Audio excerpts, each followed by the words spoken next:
Hello everyone, I'm Neha and welcome back to my channel. In this video we will talk about factorial design. ये topic जो है ये MPC 005 का है, block 3 and unit 2. Okay, so basically जब हम कोई सिंपल रिसर्च करते हैं एज अ रिसर्चर, सो उसमें क्या होता है, वन इंडिपेंडेंट वेरिएबल होता है जिसको हम मैनिपुलेट करते हैं. उसका जो भी रिजल्ट आता है वो रिजल्ट होता है हमारा डिपेंडेंट वेरिएबल. मीन्स कि एक होता है इंडिपेंडेंट वेरिएबल, ठीक है. वहीं पर जब हम factorial design as a research हम यूज़ करते हैं, तो इन दोनों के बीच में डिफरेंस क्या है, सिंपल और फैक्टोरियल रिसर्च में. यहाँ पर क्या होता है कि ये जो इंडिपेंडेंट वेरिएबल हम सेलेक्ट करते हैं, ये एक नहीं बल्कि दो इंडिपेंडेंट वेरिएबल होते हैं, दो से ज़्यादा भी हो सकते हैं, ठीक है. जिसका जब हम मैनिपुलेट करते हैं, रिसर्च करते हैं, तो उसका जो भी इफेक्ट आता है वो हमारा डिपेंडेंट वेरिएबल होता है. मीन्स कि जब हम अपनी रिसर्च में एक से ज़्यादा इंडिपेंडेंट वेरिएबल को यूज़ करते हैं तो वो हमारा क्या कहलाता है, फैक्टोरियल डिज़ाइन, ठीक है. एंड इन्हीं दोनों इंडिपेंडेंट वेरिएबल के लेवल होते हैं, ठीक है. उसको अभी हम डिस्कस करेंगे. सो जो एग्जाम्पल के तौर पे इन दोनों को समझते हैं कि एक्चुअली में सिंपल रिसर्च और फैक्टोरियल रिसर्च में क्या फ़र्क है. मान लीजिए कि एक रिसर्चर है जो स्लीप डेप्रिवेशन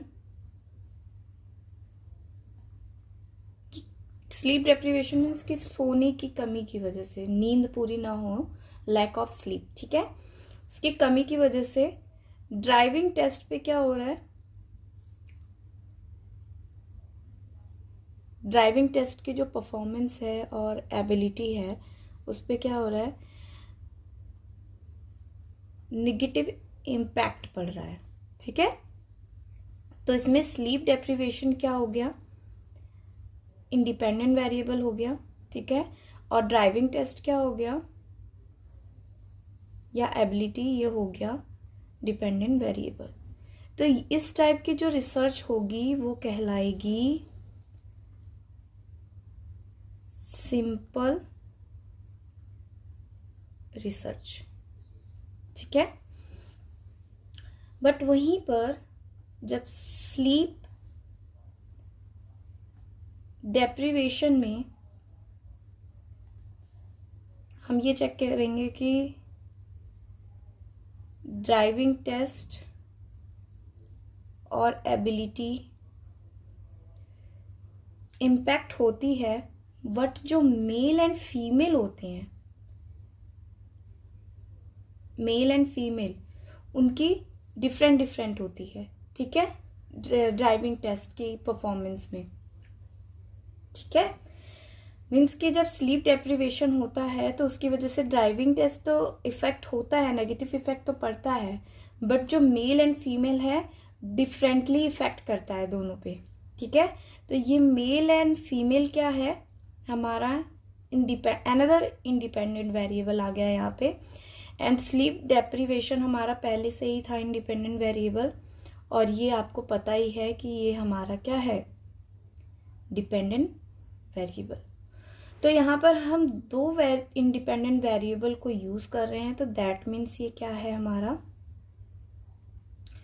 फैक्टोरियल डिज़ाइन, ठीक है. और मैं बता ही चुकी हूँ कि ये जो फैक्टोरियल डिज़ाइन है ये इसमें इंडिपेंडेंट वेरिएबल और भी ज़्यादा हो सकते हैं, 3-4 भी हो सकते हैं, ठीक है.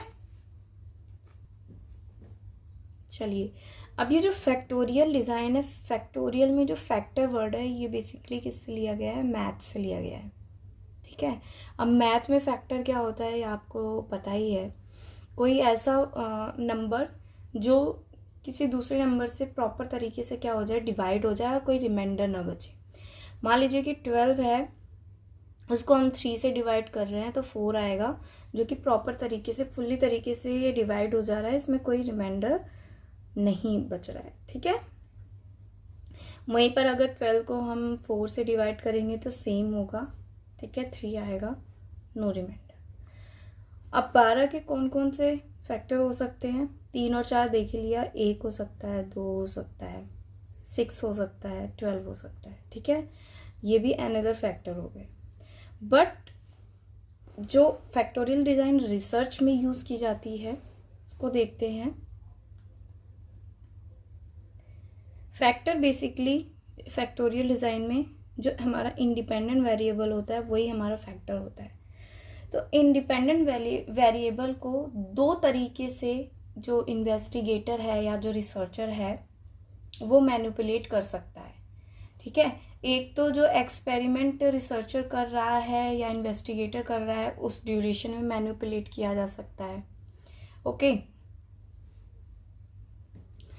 जैसा कि हम सिंपल रिसर्च में भी करते हैं, ठीक है, ओके। एंड सेकंड होता है जिसको हम डायरेक्टली मैनिपुलेशन कहते हैं, ओके। और वहीं पर एक मैनिपुलेशन क्या होता है, थ्रू सिलेक्शन, कि हम जब सिलेक्शन कर रहे हैं उस ड्यूरेशन में हम अपने इंडिपेंडेंट वेरिएबल को क्या करते हैं, मैनिपुलेट करते हैं। अब इसको एग्जाम्पल के थ्रू समझ लेते हैं हम, कि मान लीजिए एक रिसर्चर जो है वो रिसर्च करना चाहता है, study the effect of different drugs on recovery of the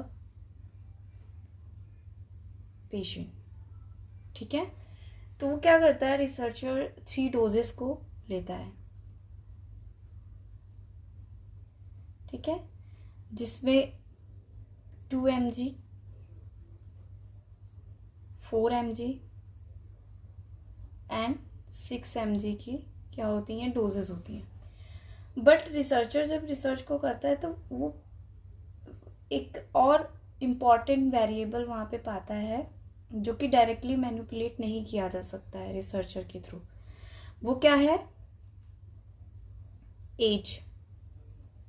आप 2 mg 4 mg 6 mg की डोजेस जो है वो हर किसी को नहीं दे सकते हैं। आपको पता ही है, बचपन में भी आपको देखा होगा कि अगर मान लीजिए आपको कोई फीवर था तो उसमें क्या पैरासीटामोल को आपको फुल नहीं दिया जाता था। ज़्यादा छोटे हैं तो इसका भी 1/4 दिया जाता था, एक पैरासीटामोल का। वहीं पर अगर आप थोड़े से बड़े हैं तो हाफ दिया जाता था।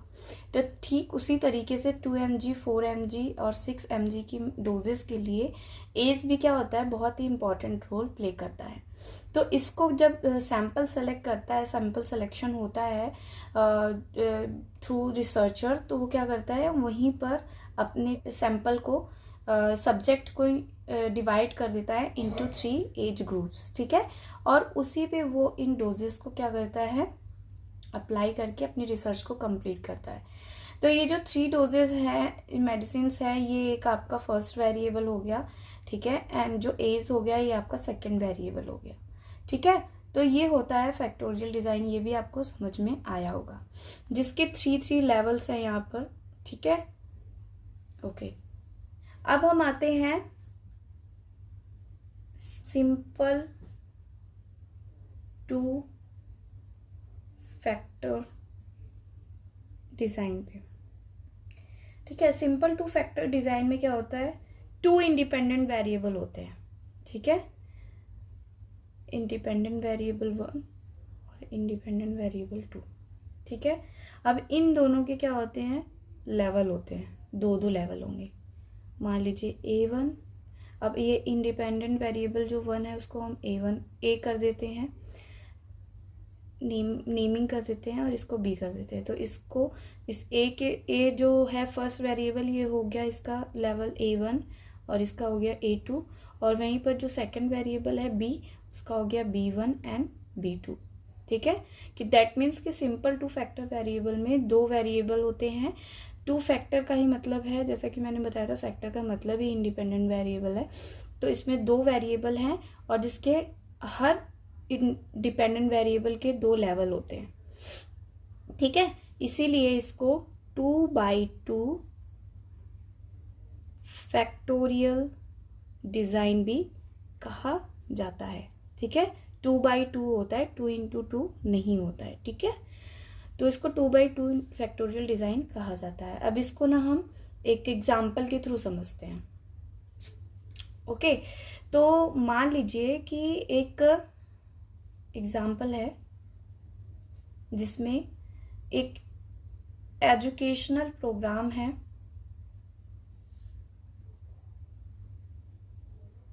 उसमें हमें ये चेक करना है। मान लीजिए 2 प्रोग्राम है, प्रोग्राम 1 एंड प्रोग्राम 2।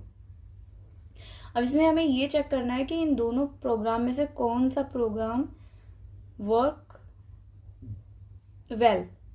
ठीक है, हमें ये चेक करना है। तो अब क्या करेंगे, इसको चेक करने के लिए ग्रुप 1 एंड ग्रुप 2 में डिवाइड कर देंगे। अब जो ग्रुप 1 है उसको हम 1 आवर पर वीक इंस्ट्रक्शन देंगे अबाउट प्रोग्राम। ठीक है, वहीं पर जो ग्रुप 2 है उसको 4 आवर पर वीक हम क्या देंगे, इंस्ट्रक्शन देंगे अबाउट प्रोग्राम। ठीक है, बट इसके लेवल, अब हम फैक्टोरियल डिजाइन की बात कर रहे हैं तो यहाँ पे हमें लेवल भी डिवाइड करना होगा। अब मान लीजिए कि ग्रुप 1 जो है उसको हम 2 ग्रुप में डिवाइड करते हैं, मतलब 2x2 की बात कर रहे हैं, तो 2 इंडिपेंडेंट वेरिएबल के 2 लेवल होंगे। ठीक है, तो एक ग्रुप में को हम क्या करेंगे, इन क्लास, ठीक है, और एक को पुल आउट या फिर दूसरी क्लास बोल सकते हैं। इसी ग्रुप को सेम ग्रुप में आधे जो चिल्ड्रन थे, बच्चे थे जिसको इंस्ट्रक्शन दिया जा रहा था, उसी क्लास में रहने दिया, और उसी में से कुछ बच्चों को पुल आउट मतलब दूसरे अनदर क्लास ग्रुप में भेज दिया गया। ठीक है, तो इस तरीके से 2 ग्रुप डिवाइड हो गए, एक ग्रुप 2 लेवल में डिवाइड हो गया। अब हम सेम चीज इस ग्रुप में भी करेंगे, इन क्लास, ठीक है, एंड पुल्ड आउट। ठीक है, अब इसको हम किस तरीके से टेबल में कन्वर्ट करेंगे वो देख लेते हैं। ओके, तो यहाँ पर 2 डिपेंडेंट वेरिएबल हो गए। एक तो पहला होगा गया ये जो हमारी टाइमिंग है। ठीक है, हमारा हो जाएगा ये इंस्ट्रक्शन टाइमिंग। ठीक है, ये हमारा हो गया इंडिपेंडेंट वेरिएबल। अब ये जो हमने ग्रुप डिवाइड किया है, ठीक है, सेटिंग मतलब जो सेटिंग हमने चेंज की है, ये सेटिंग हमारी हो जाएगी दूसरा इंडिपेंडेंट वेरिएबल। ठीक है, अब इसको हम क्या करते हैं, टेबल में कन्वर्ट करते हैं। ओके, चलिए अब पहले यहाँ पर हम मेंशन करेंगे इंस्ट्रक्शन टाइमिंग। ठीक है, और इंस्ट्रक्शन टाइमिंग क्या है, 1 आवर पर वीक, फर्स्ट है एंड सेकेंड है 4 आवर पर वीक। ओके, अब यहाँ पर ये हमारा कुछ इस तरीके से होगा।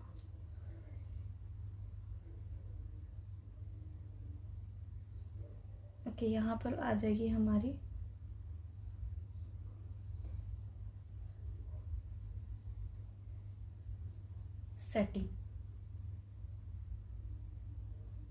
सेटिंग में हमारा पहले पुल्ड आउट होगा और फिर इन क्लास। ठीक है, ये आप समझ ही जाओगे। ओके, अब हम क्या करेंगे कि 1 आवर पर वीक जो इन क्लास है वो पहले ग्रुप 1 को मेंशन करेंगे यहाँ पे, ठीक है, और यहाँ पर 1 आवर पर वीक पुल्ड आउट, ठीक है, ये ग्रुप आ गया ग्रुप 1। वहीं पर जो ग्रुप 2 है 4 आवर पर वीक ग्रुप 2 या और ग्रुप 2, इसको हम अनदर नेम से भी लिख सकते हैं, ठीक है, 1 2 3 4 जो भी आपको नेमिंग देनी है, या तो फिर आपको यहाँ पर A1 या फिर A2 करना है, और यहाँ पर B1 या B2, ये जो ग्रुप है आप इसको B कर दो और इसको A कर दो, तो वही आएगा सेम, ठीक है, A एंड A1 आएगा यहाँ पे, और फिर आएगा A एंड A2, और यहाँ होगा B and B2, B1 and B and B2, naming पे डिपेंड करता है, ठीक है। तो कुछ इस तरीके से हम क्या करेंगे, ग्रुप में डिवाइड कर देंगे, तो ये हो जाएगा 2 into 2, मतलब कि जैसा कि मैं बता ही चुकी हूँ कि दोनों ये हो गए इंडिपेंडेंट वेरिएबल, और इन दोनों इंडिपेंडेंट वेरिएबल के दो लेवल हो गए, ठीक है, level 1, level 2 and level 1 and level 2, ठीक है। आई होप समझ में आया। अब हम इसको देख लेते हैं कि अगर मान लीजिए कि 2 into 3 फैक्टोरियल डिज़ाइन दे दिया तो क्या करेंगे, ठीक है। बेसिकली जो इग्नू का सिलेबस है उसमें 2 into 2 से ही, मतलब 2/2 से ही एग्ज़ाम में आता है, बट 2/3 का भी एक एग्जाम्पल उसमें दिया हुआ है, तो मैं यहाँ पे एक्सप्लेन कर देती हूँ। चलिए अब इसको समझते हैं। ओके, जो 2/3 फैक्टोरियल डिज़ाइन है,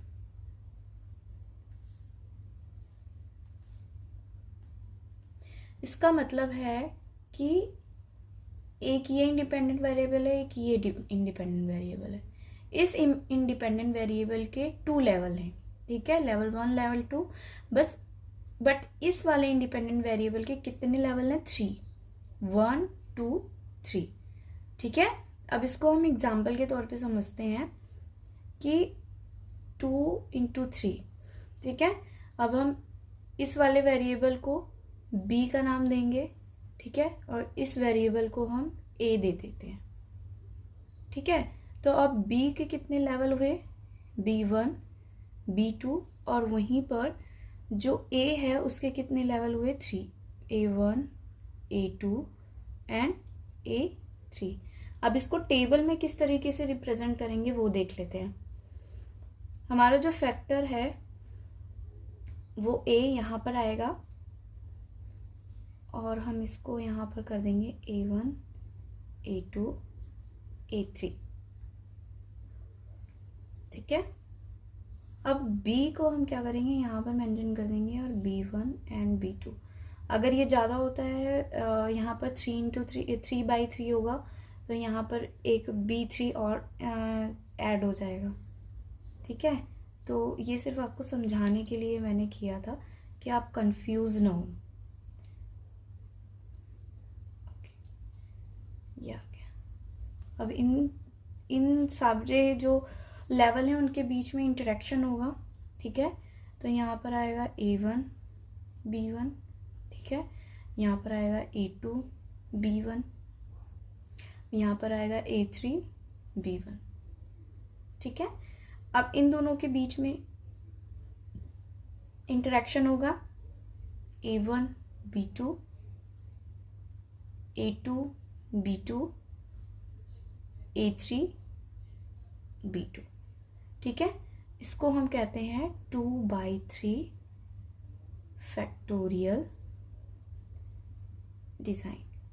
ये टेबल में रिप्रेजेंट करना तो इजी है, आप कर सकते हो, बट ये चीज़ जो मैंने बताई है ना, इसको आप ध्यान में रखना, ठीक है, कि इन दोनों वेरिएबल के ये लेवल हैं जो यहाँ पर नंबर दिए हुए हैं, ठीक है। अगर 3 वेरिएबल है तो अगर मान लीजिए 2/3 दिया हुआ है, तो मतलब इसके भी 3 लेवल हैं, ठीक है। इसका आप ध्यान रखना, इसमें कंफ्यूज होना नहीं, ठीक है।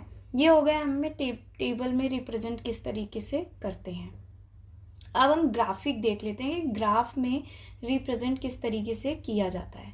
ग्राफ में कहा जाता है कि टेबल से ज़्यादा इजी समझना, अंडरस्टैंड करना है। ठीक है, चलिए अब उसको समझते हैं। ओके, यहाँ पर एक एग्जाम्पल था बुक में, मैंने उसी को लिया है। तो यहाँ पर स्टडी 1 स्टडी 2 करके लिखा था, स्टडी थी, बट ये एक ही एग्जाम्पल है जिसमें 2 वेरिएबल्स हैं, इंडिपेंडेंट वेरिएबल्स। एक तो है task complexity and level of arousal.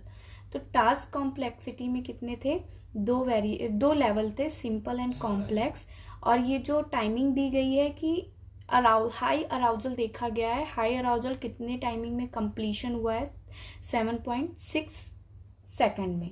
ठीक है, एंड कॉम्प्लेक्स 13.1 सेकंड में। सेम यहाँ भी हुआ है, लेवल ऑफ अराउजल में लो अराउजल और हाई अराउजल दिया हुआ है, और कंप्लीशन कितने में हुआ है, 10.3 सेकंड एंड 10.4 सेकंड में। अब इसी स्टडी को प्रॉपर तरीके से यहाँ पर टेबल में मेंशन किया हुआ है, बट अब इसको स्टडी 1 स्टडी 2 स्टडी 3 करके दिया हुआ है। इन तीनों को किस तरीके से ग्राफ में आप शो करेंगे। ठीक है, तो जो फर्स्ट स्टडी है उसको हम देख लेते हैं। ठीक है, यहाँ पर हम ग्राफ को प्रेजेंट करेंगे। ओके, जो फर्स्ट स्टडी है उसके रिजल्ट को हम ग्राफ में करेंगे। यहाँ पर सिंपल होगा, यहाँ पर कॉम्प्लेक्स होगा।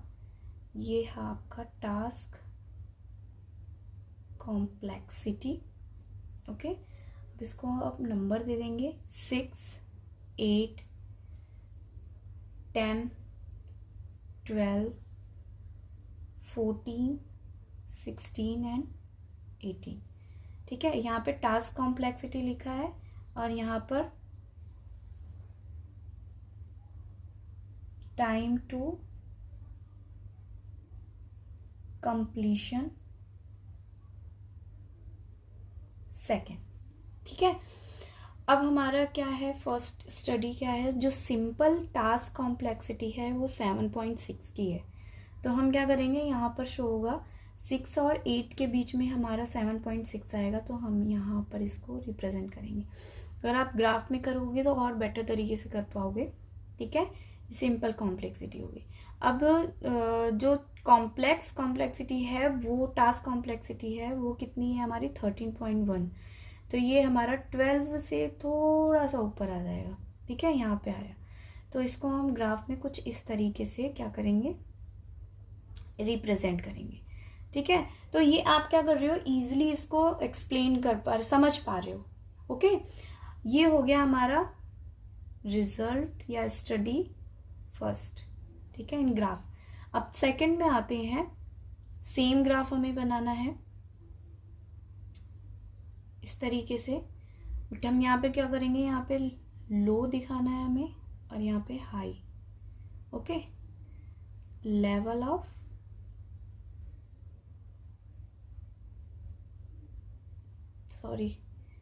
Level of arousal.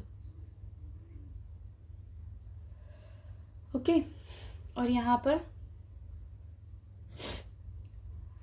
Time to completion. ठीक है, आप समझे गए होगे, मैं पूरा मेंशन नहीं कर रही हूँ।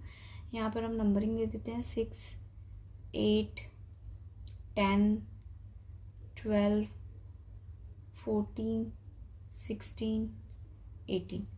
ओके, अब हमारा जो लो अराउजल है वो 10.3 है, तो 10 हमारा यहाँ पे आ रहा है, तो ये एग्जैक्टली 10 से थोड़ा सा ऊपर आएगा यहाँ पे। और हाई जो है 10.4 है, थोड़ा सा इससे ऊपर आएगा ये यहाँ पे। तो कुछ इस तरीके से हम इसको रिप्रेजेंट करेंगे। ठीक है, अब थर्ड वाला जो है वो आप खुद से करना। ठीक है, ये आपका होमवर्क है।